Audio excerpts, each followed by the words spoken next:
Bishop w'ubureberezi bwa Western Kore Diocese Right Reverend Johnson Twinomujoni arabwira abataka bo mu district ya Bushenyi hamwe n'emyanya yono mu ihanga kwetantara kunyaga sente z'ebigombe by'abeterine ari kugira ngo ekine kihagara munonga aharuhanga ati abeshemu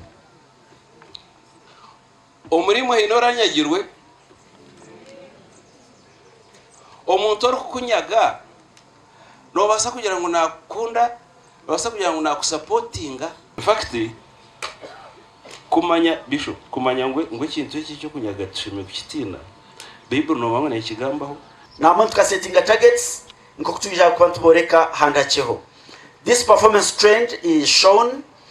in the key performance indicators report for the financial year that ended 31st of December in the year of 2025. Tureba ngo tutiro rutamberwa mane abo kubo mwako gwenku 2024 tukaba tugobere miliyoni 35 zonga konko mwako ogu ogwenku 2025 tukafayo munonga twaze dabuza twagoba miliyoni rushanju nshanju na munana nezinde sente ezuru kugwamu. Umujenyi mukuru aha mukorogo Lay Canon Apollo Buzare ashabira bebembezi ba Jubilee Sako okuringuriza hare batekatece na habintu ebari kuguza ba member ntuguza cy'abantu ebari kwenda ngo tubaguze kandi bishikire bakabigura tukabona kugira akatari k'abantu abo borrowing sente abo twereza loans.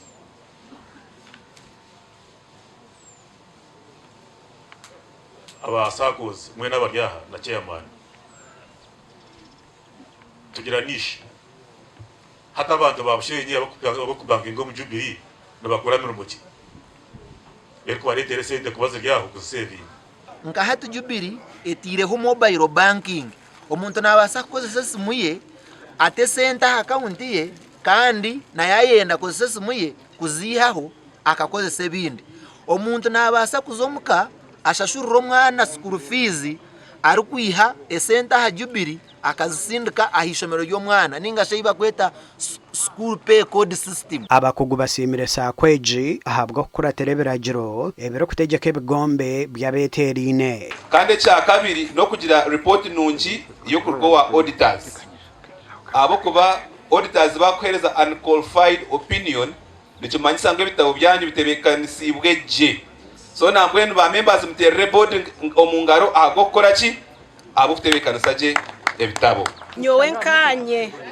ishomero ryanje bakanyamba kugure cyo banja